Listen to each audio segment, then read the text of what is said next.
So, Microsoft is making some big moves with its AI strategy, reshuffling its internal structure and releasing an impressive new open source model on Hugging Face.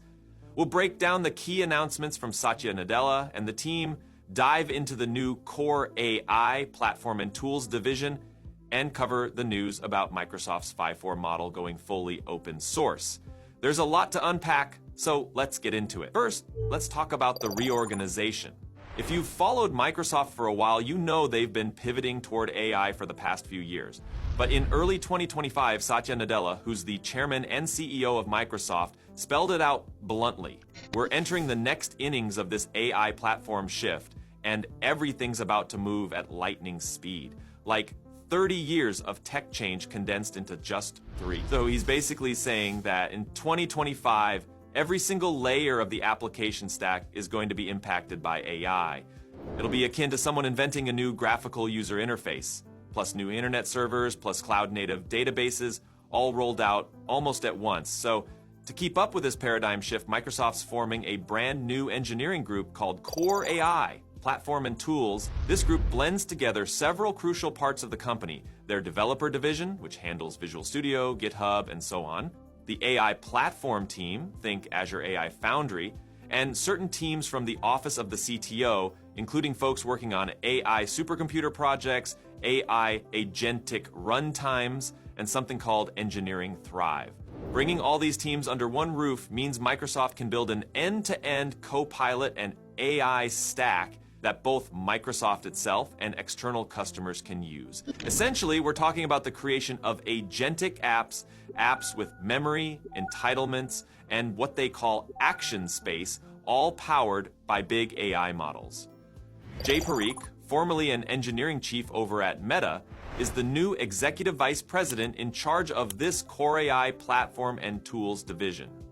You might recall that Microsoft hired him back in October, and this is his first big splash since joining. He'll have people like Eric Boyd, head of AI platform, Jason Taylor, deputy CTO of AI infrastructure, Julia Liosson, the leader for Microsoft's developer division, and Tim Bozarth, leading developer infrastructure, all reporting to him.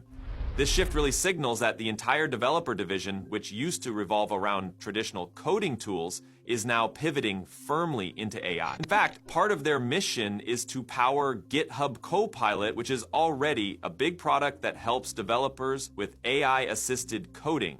By merging GitHub Copilot's team with the main AI platform teams, Microsoft wants a tighter feedback loop. Essentially, if something's working in Copilot, they can funnel that insight back into the AI stack for other applications. Satya Nadella also emphasized that Azure is going to become the infrastructure for AI. And then everything else, like Azure AI Foundry, GitHub, VS Code, will be built on top of that.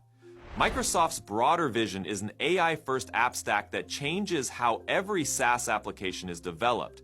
We're seeing new runtimes for agent orchestration, reimagined management layers, and next-gen user interfaces that revolve around AI and chat interaction. Developer productivity is going to look totally different, and that's why they've chosen to unify all these divisions under one big AI umbrella. Now, shifting gears a bit, Microsoft also made waves by open sourcing a powerful language model called phi4.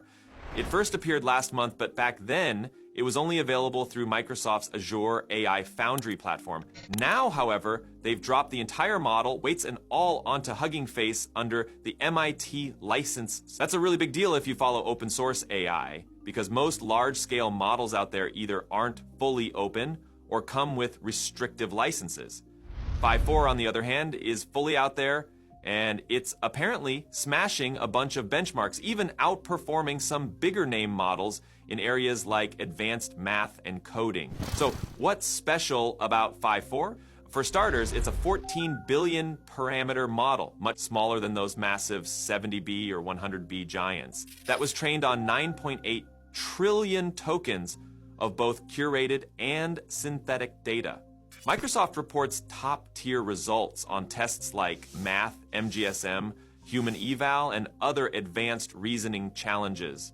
They even say phi4 sometimes beats GPT-4o, a variant of GPT-4o, on graduate-level STEM tasks. One factor that likely helps is phi4's specialized math training to handle step-by-step problems more reliably.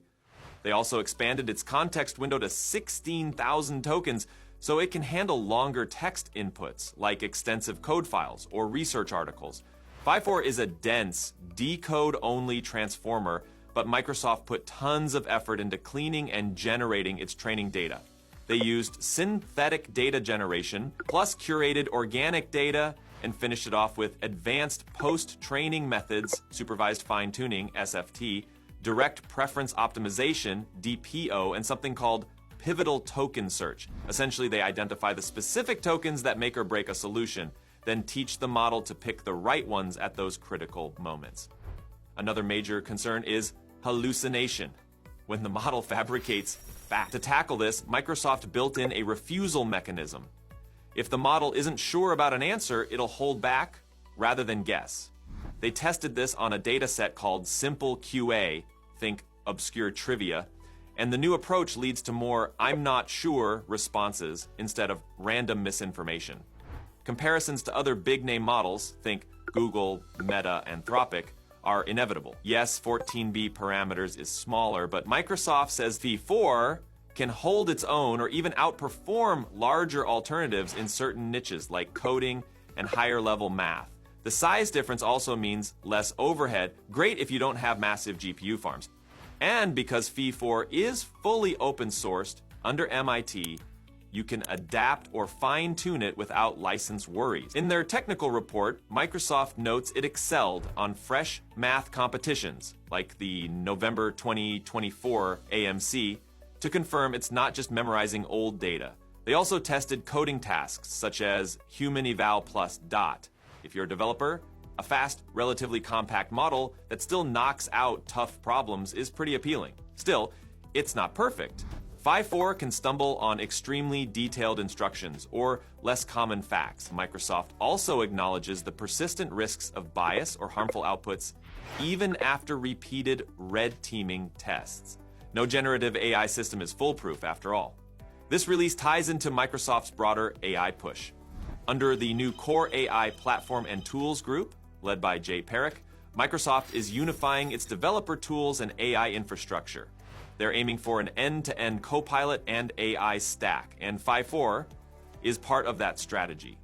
Smaller but mighty models that are fully open, but Satya Nadella wants Microsoft's internal boundaries to vanish in the eyes of users, so everything is integrated under a One Microsoft banner.